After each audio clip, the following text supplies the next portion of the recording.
आप सभी को पता है कि दिल्ली में चुनाव होना है और पूरी तैयारी यहाँ पर हो चुकी है। सभी लोग अपने अपने तरीके से जनता को लुभावने वादे दे रहे हैं, लुभाने की कोशिश कर रहे हैं। इसी कड़ी में हम आपको सुनाने जा रहे हैं कि आपको बताते चले राहुल गांधी ने जनता के बीच क्या कुछ कहा है, कौन से वादे किए हैं। तो आप सुने क्या कुछ कह रहे हैं राहुल गांधी।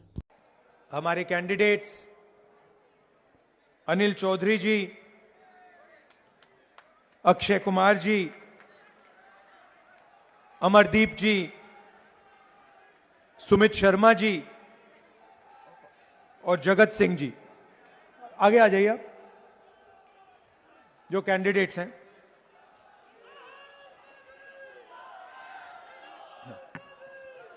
ठीक है, बैठ जाइए, बैठ जाइए। स्टेज पे कांग्रेस पार्टी के वरिष्ठ नेता, हमारे प्यारे कार्यकर्ता, भाइयों और बहनों, प्रेस के हमारे मित्रों, आप सबका यहां बहुत बहुत स्वागत, नमस्कार। कैसे हैं आप? ये मैं कह तो देता हूं प्रेस के मित्रों, मगर ये हैं नहीं हमारे मित्र।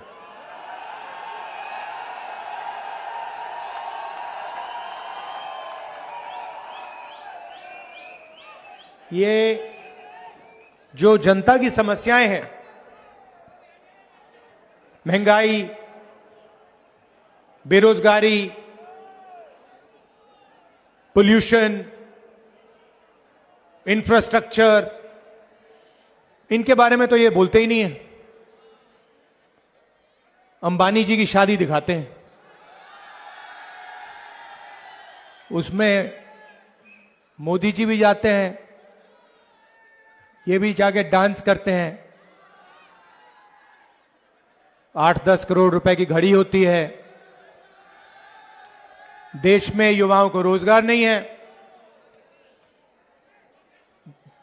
दिल्ली में सांस नहीं ली जाती।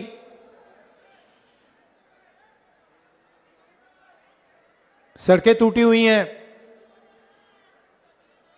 मगर मीडिया वाले सिर्फ मोदी जी का चेहरा दिखाते हैं, अंबानी जी की शादी दिखाते हैं, अदानी जी के एयरपोर्ट दिखाते हैं। लड़ाई विचारधारा की है और एक तरफ नफरत फैलाने वाले लोग, बीजेपी आरएसएस के लोग, और दूसरी तरफ कांग्रेस पार्टी, हमारी विचारधारा। और इसको समझाने का सबसे आसान तरीका, नफरत के बाजार में मोहब्बत की दुकान खोलनी है। और कुछ कहने की जरूरत ही नहीं होती।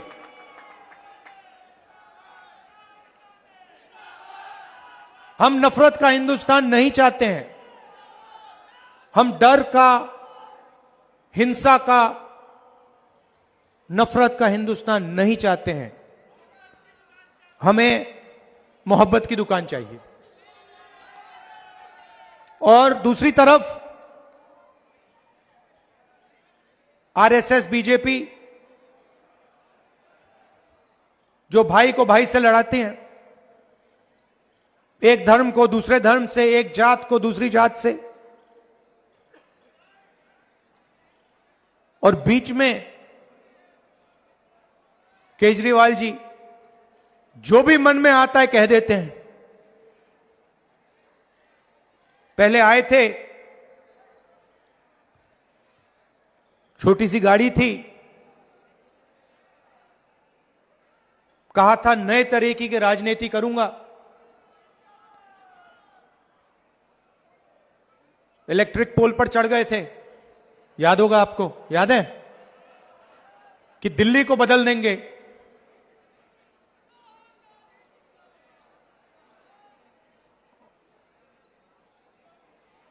और जब गरीबों को जरूरत पड़ी तो कहीं नहीं दिखे वो। जब दिल्ली में हिंसा हुई कहीं नहीं दिखे वो। और कहा था कि साफ राजनीति लाऊंगा, और सबसे बड़ा लिकर का स्कैम दिल्ली में हुआ है और उनके घर की आपने फोटो देख ली। नरेंद्र मोदी जी ने मुझे घर से बाहर निकाल दिया, फेंक दिया उठा के। मैंने चाबी दी, मैंने उनसे कहा भैया लो अपना घर, मुझे नहीं चाहिए, भागो यहां से। और केजरीवाल जी महल में रहते हैं, शीश महल में रहते हैं।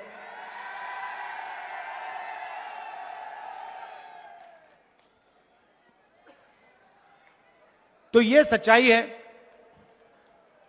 और लड़ाई किस बात की है? लड़ाई संविधान की है, अंबेडकर जी की संविधान की, गरीबों के संविधान की। बीजेपी ने साफ कहा 400 पार और हम संविधान को बदल देंगे। उनके नेताओं ने कहा कि संविधान को हम बदलेंगे। कुछ दिन पहले मोहन भगवत जी कहते हैं 15 अगस्त को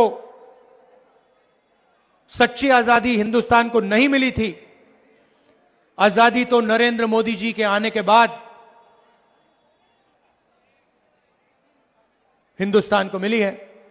इसका मतलब मोहन भगवत जी ने इसका अपमान किया, कॉन्स्टिट्यूशन का अपमान किया, अंबेडकर जी का अपमान किया।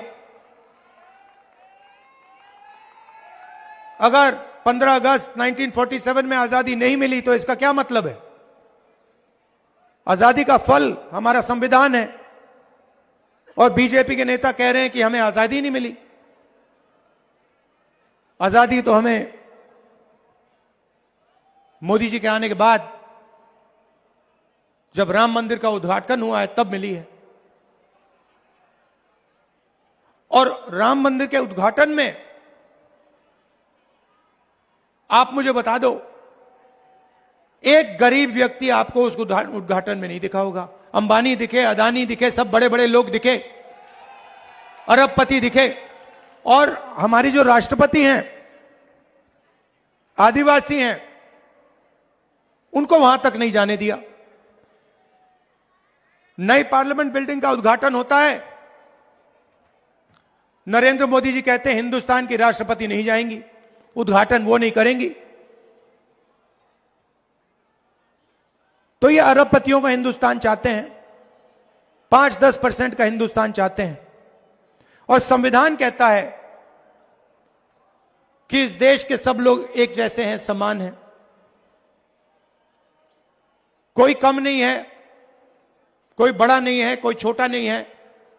हिंदुस्तान के सारे नागरिक एक समान है। कॉन्स्टिट्यूशन में लिखा हुआ है, इसमें लिखा हुआ है कि इस देश में किसी को नहीं डरना चाहिए। इस देश में, इसमें कहां लिखा है कि एक अरबपति को हिंदुस्तान के सारे एयरपोर्ट, सारे पोर्ट, डिफेंस की इंडस्ट्री, इंफ्रास्ट्रक्चर सारा का सारा पकड़ा देना चाहिए? कहां लिखा है इस किताब? तो यह डर फैलाने का लक्ष्य है। यह हिंदुस्तान का धन अरबपतियों के हवाले करना चाहते हैं, यह आपको लड़ाना चाहते हैं। हिंदू मुसलमान, एक जात के लोगों को दूसरे जात से यह लड़ाना चाहते हैं। और फिर जो आपका धन है वो आपके जेब से निकालकर अरबपतियों को देना चाहते हैं। और गलतफहमी में मत रहिए, ये अदानी जी जो हैं, ये नरेंद्र मोदी जी के बहुत खास मित्र हैं। ये जो करोड़ों रुपए हैं, असलियत में ये अदानी जी की कंपनी है, मगर कंट्रोल नरेंद्र मोदी जी के हाथ में है। यह सच्चाई है। जीएसटी का पैसा आप देते हो।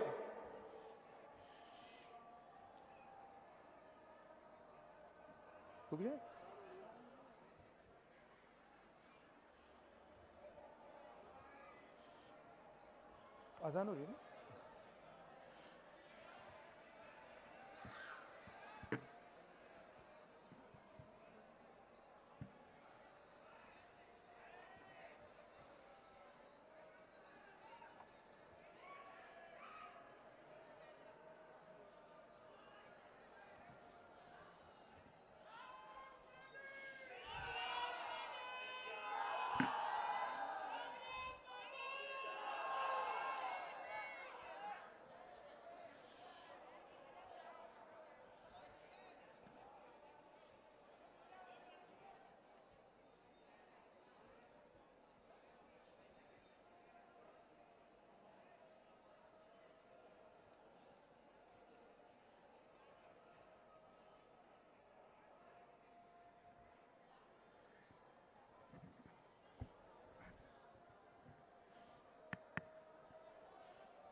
हो गया।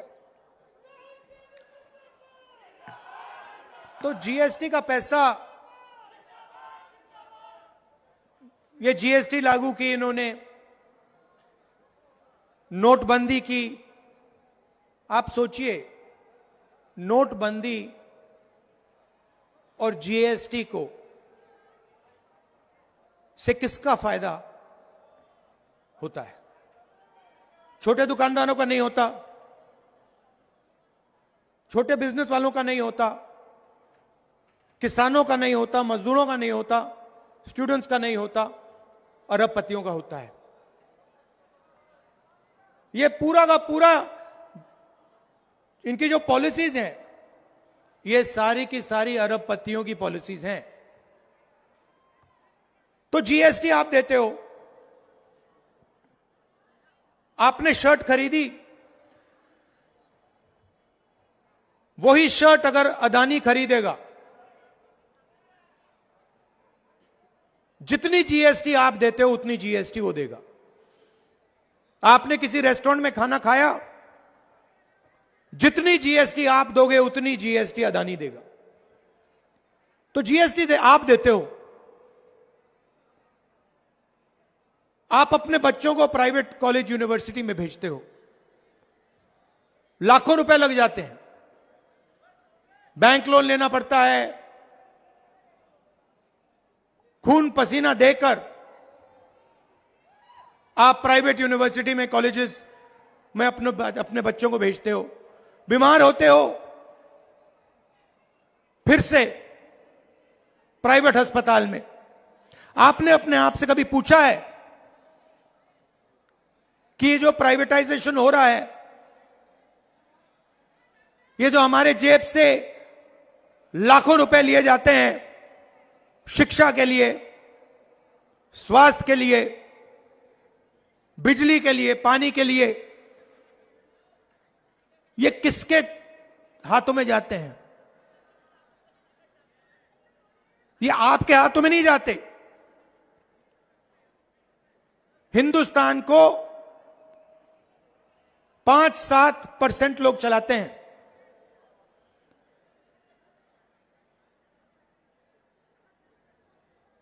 हिंदुस्तान में 50%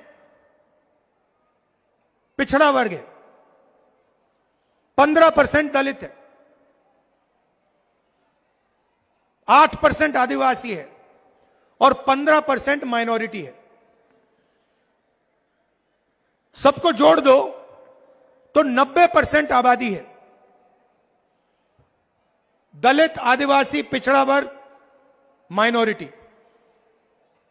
उसमें आप मुसलमान, सिख, ईसाई, सबको जोड़ दो, 90% बनता है। 500 कंपनी हैं जो हैं हिंदुस्तान की सबसे बड़ी, ये मीडिया के जो मालिक हैं, अदानी, अंबानी, इन 500 कंपनी की लिस्ट निकालो, आप हैरान हो जाओगे। मालिकों की लिस्ट में आपको एक पिछड़े वर्ग का, एक दलित, एक आदिवासी, एक माइनॉरिटी नहीं मिल सकता, कोई है ही नहीं। उनकी मैनेजमेंट की लिस्ट निकालो, जिनकी 90% आबादी है, उनका आपको एक आदमी नहीं मिलेगा सीनियर मैनेजमेंट में। मुझे दिखा दो, नाम बता दो, अदानी की कंपनी में दलित व्यक्ति का नाम बता दो जो मैनेजमेंट में है, जो चला रहा है कंपनी को। करोड़ों रुपए की सैलरी है। आपसे कहते हैं कि भैया आप लोगों को बच्चों को कॉलेज यूनिवर्सिटी भेजना चाहिए, बड़ा सपना दिखाते हैं। आप लाखों रुपए कॉलेजेस में डाल देते हो, सपना देखते हो कि भैया हमारा बच्चा इंजीनियर बनेगा, डॉक्टर बनेगा, आईआईटी में चला जाएगा, आईआईएम में चला जाएगा। मगर आप सर्टिफिकेशन के लिए, ठप्पे के लिए अपने बच्चों को स्कूल, यूनिवर्सिटी, कॉलेज नहीं भेजते हो। आप इसलिए भेजते हो क्योंकि आप सोचते हो कि अगर हमने बच्चों को शिक्षा दे दी, इंजीनियर बना दिया, डॉक्टर बना दिया, तो उन्हें रोजगार मिलेगा। और देश की सच्चाई है कि आपको जो भी करना है कर लो, लाखों रुपए डाल दो, बच्चों को मेडिकल, इंजीनियर, जो भी बनाने बना दो, मगर आज के हिंदुस्तान में आपके बच्चों को रोजगार नहीं मिल सकता है। तो सपना आपको देते हैं, आपकी मेहनत का पैसा प्राइवेट यूनिवर्सिटी में जाता है, कॉलेजेस में जाता है। प्राइवेट कॉलेजेस, यूनिवर्सिटी को आप लोग नहीं चलाते, उनके मालिकों की लिस्ट में आप जैसे, आपके नाम का कोई है ही नहीं। आपके जेब से धड़ाधड़ पैसा निकलता है और फिर आपको पता लगता है भैया इंजीनियर बन गया, लॉयर बन गया, बीए कर ली, एमए कर ली, मगर मजदूरी कर रहा है बच्चा। यह गेम है और यह गेम मीडिया वाले करवाते हैं।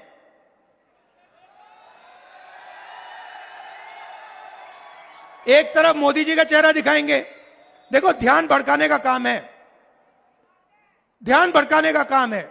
कभी आपको अमिताभ बच्चन दिखाएंगे, कभी आपको अमिताभ बच्चन, फिर कभी अंबानी की शादी, फिर कभी कहेंगे भैया देखो भैया उधर बड़ा क्रिकेट मैच चल रहा है, डांस गाना होगा, मन की बात होगी, मगर काम की बात मीडिया वाले कभी नहीं करेंगे। काम की बात क्या है? काम की बात क्या है? काम की बात यह है कि भैया हमें रोजगार क्यों नहीं मिल रहा, महंगाई क्यों बढ़ती जा रही है, हमारे जेब से पेट्रोल का पैसा अंबानी की जेब में क्यों जा रहा है। यह है काम की बात। अदानी को सारे के सारे एयरपोर्ट क्यों मिल रहे हैं, अग्निवीर क्यों हुआ, जवानों से पेंशन क्यों छीनी गई। ये हैं सच्चे मुद्दे।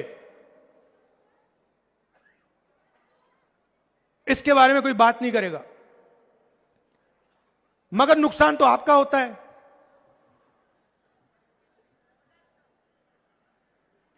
दुख तो आपको होता है, मेहनत आप करते हो, और होता क्या जा रहा है, अरबपतियों का हिंदुस्तान बन रहा है। 100-200 लोग हैं, उनका नाम आप जानते हो, अदानी, अंबानी, बिरला, टाटा, वो जो भी सपना देखना चाहते हैं देख सकते हैं, जो भी करना चाहते हैं कर सकते हैं। उनके बच्चे कुछ भी करना चाहें तो कर सकते हैं, मगर आप सपना नहीं देख सकते। आपको रोजगार नहीं मिल सकता, आपको महंगाई से राहत नहीं मिल सकती। क्यों? क्योंकि पूरा सिस्टम आपसे चोरी करने का, आपसे पैसे लेने का और आपके ध्यान को भटकाने का सिस्टम है। तो हमने कहा, पार्लियामेंट हाउस में मैंने नरेंद्र मोदी के सामने बोला, आज तक हिंदुस्तान में पिछड़े वर्ग को अपनी सच्ची आबादी नहीं मालूम। मैंने नरेंद्र मोदी जी से बोला, एक काम करिए, पूरे देश में जाति जनगणना करवाइए कि पता लग जाए कि किसकी कितनी आबादी है और किसकी कितनी भागीदारी है। नरेंद्र मोदी ने एक शब्द नहीं बोला। जुडिशरी में 90% के कोई लोग नहीं है, प्राइवेट अस्पताल आपके हाथों में नहीं, प्राइवेट कंपनियां आपके हाथों में नहीं, प्राइवेट यूनिवर्सिटी कॉलेजेस आपके हाथ में नहीं। पहले आपको रोजगार मिलता था, पब्लिक सेक्टर में मिलता था, वो सारा का सारा उठा के बेच दिया। पहले आप सेना में जा सकते थे, अब कहते नहीं भैया सिर्फ 4 साल रहोगे, उसके बाद ना आपको पेंशन मिलेगी ना शहीद का दर्जा मिलेगा।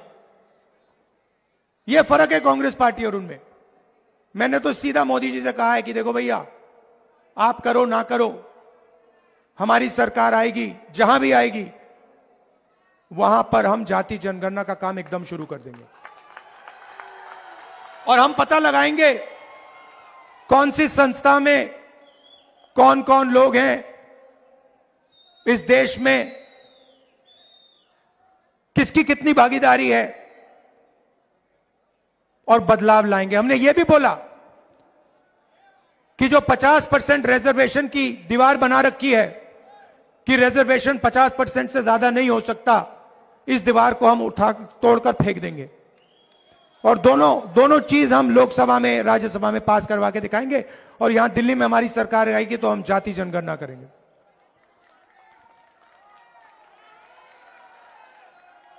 यहां पे आपके अनिल चौधरी जी हैं, इनका आप पूरा समर्थन दीजिए, पूरा समर्थन कीजिए।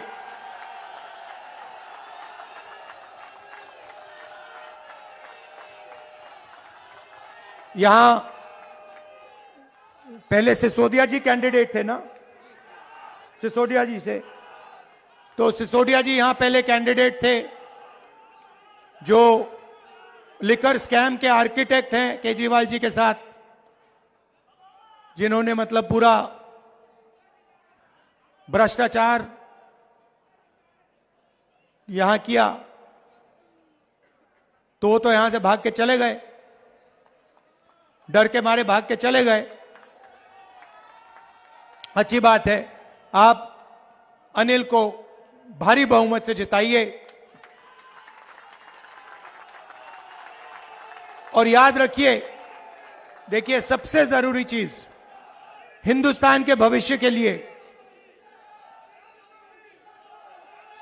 नफरत के बाजार में मोहब्बत की दुकान खोलनी है, नफरत के खिलाफ लड़ना है। मोहब्बत का हिंदुस्तान चाहिए हमें नफरत का हिंदुस्तान नहीं चाहिए, हम नहीं होने देंगे। और इस देश में किसी को नहीं डरना चाहिए, किसी को भी नहीं डरना चाहिए। ये हम सबका देश है, ये मोहब्बत का देश है, ये भाईचारे का देश है, ये एकता का देश है। और इसके लिए और संविधान के लिए हम लड़ते रहेंगे और हमारी जीत होगी।